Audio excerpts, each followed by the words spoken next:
This is the foundation fittings block work. This we are now picking the final top level. So we are about to put one course on top of all the blocks here. But before we do that, we put 12 mm in on top of all the blocks.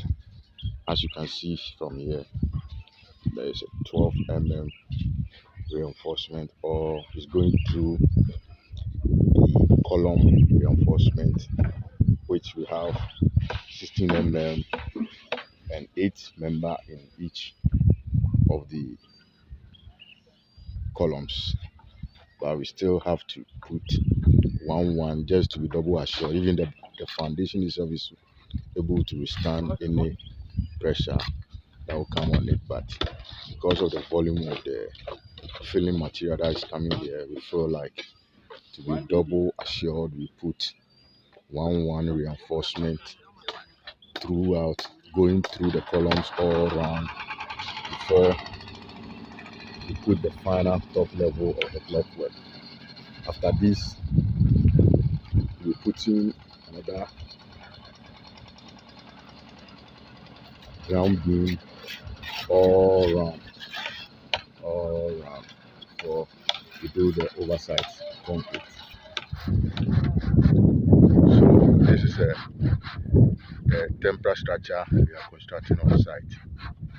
Yeah, to store our materials and our tools, because where to store material has been a challenge for us for the footing work. So we decided to construct this structure, for storage of material and someone sleeping at the site, serving as a security for the material also. So this is a 12 by 14 feet structure we are constructing for materials and for the workers, material and tools. So this is it. This is a temporary structure. So we're making progress. Gradually, we are moving. And if it is your first time here, this is the East Legon Hills project, which is an apartment. I'll be coming up with, the 3D drawing and the cost estimate and all the information, you know, with this project. But if you want to follow this project, if you want to know more and how it will go at the end, please check in my playlist called the East Legon Hills project to follow and get the latest update of this particular project. This is the final level of the block work. So we finish with the foundation block work now. So from here, we'll be doing the foundation carpentry work, then followed by the concrete work. Then after this, we will be applying the bitumen emulsion on the block work that we've done, inside and outside, all around, to prevent any moisture from the filling into the block work. Then after this, you after the filling and the back filling, you put a black polythene sheet on top of the filling before you do the oversight. That's the second level of the damp proof that we are doing for this particular foundation, because we checked the area and the soil, and this demand 3 level of protection. So the first one being the bitumen applying on the block work inside and outside, and the polythene sheet that will be on top of the filling before the oversight concrete. Then after the oversight concrete, on top of the super, before we start the superstructure, we will lay damp-proof course. Lay damp-proof course. That's the third level of preventing dampness. So we go as we do as the soil or the nature of the area demand. So this demand J level protection. So this is what we are going to do for this particular project. So this is it. So basically what we are doing today is casting of the column concrete. Yes, we are halfway through. We've done half of it. So today after the casting we wait. Today is Saturday, so we wait Sunday, Monday, then we come and remove the boarding. Then we continue with the second half of the concrete work.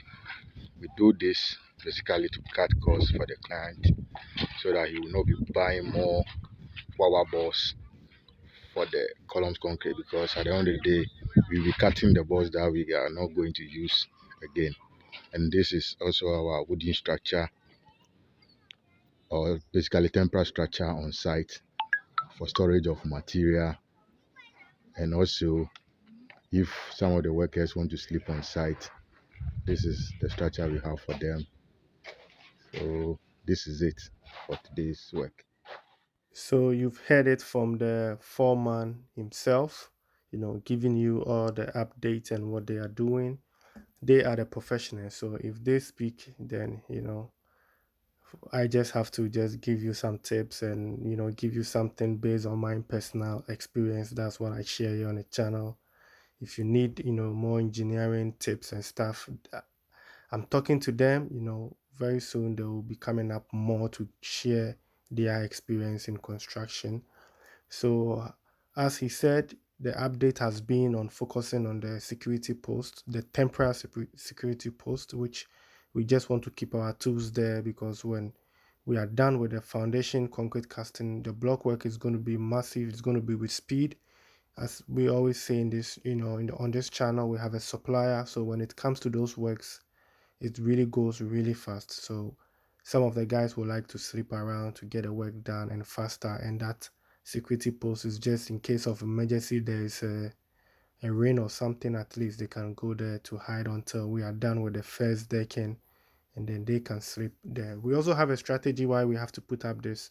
It serves like, we always keep one or two guys on the site, to make sure that all the materials are being used, before we leave the place. We don't leave the place leaving materials locked up in there, to prevent theft. And like construction is a step-by-step process, and sometimes you don't have all the money to get things going, but you have a little bit of materials on site. We leave some of our workers there, maybe one or two guys, to just keep doing little work, block laying or maybe some concrete casting, just to be on site, keep the place active, and at the same time serving as a security. This is what you get with Kiko Production Group. Everything is planned. So it is a mutual benefit. You don't pay for security guy. You still have people working on your site, keeping your site active. Thieves don't come to steal your stuff, and your work also keeps going, even though you're not putting so much money, but at least you are getting an update what is happening on your site, and this gives you the peace of mind. These are some of the tips that you will get from us, for free. No consultation here and all those things. We give everything out because we also got it for free. It's all based on personal experience. So fast forward, we begin with our dam proofing protection. And as he said, we're going for 3 levels because that is what this land is telling us. If you saw my episode 1, which we started clearing the land, you could see that there was some water sitting on the land, and it was in February or January. Even it wasn't a rainy season, but we still had some water sitting on the land. So that tells you this is a waterlogged area. And you could also see from the soil, you could also see that this soil holds water. So then we have to go with the 3 level dampness. So the first one is the bitumen in motion, which you see on your screen now, applying the bitumen, and we're going to do in and out. That is what he said. Secondly, the second level is going to be using the membrane, which is the plastic. And then the third one, before we begin with the block work, we're going to use I think there's a layer that we're going to put there before we go, we continue with it. I know most of you guys haven't seen us doing this because, like I said, we have people that come to test your land, and then we advise. If it is not really necessary, we don't have to go for all the three level. We have different types of land, but at least you should go for one level protection. Not all land need all the three levels protection, because some are building on a rocky hill, some are building, on all kinds of different types of soil or land and location. But sometimes people just want to prevent, what might happen in the future because of climate change and stuff. But I will also argue that there are houses which are almost like 100 years ago. If you go to Tema or even in Pram Pram itself, Pram Pram, I've seen it myself. Houses that were there like almost like 80 years are still standing with no dampness, and houses that have been built just opposite them like 5 years ago have started experiencing dampness. This is a work of some of our builders who are not using the right materials. They like to reduce the cement, the right ratio. They're not using the right ratio for the work, and that's how they get exposed with the dampness. I know you haven't seen us using a lot of those, bitumen emotion stuff on my channel, but trust me, there are things that we've been doing with this bitumen in motion, especially when it comes to your hidden roof.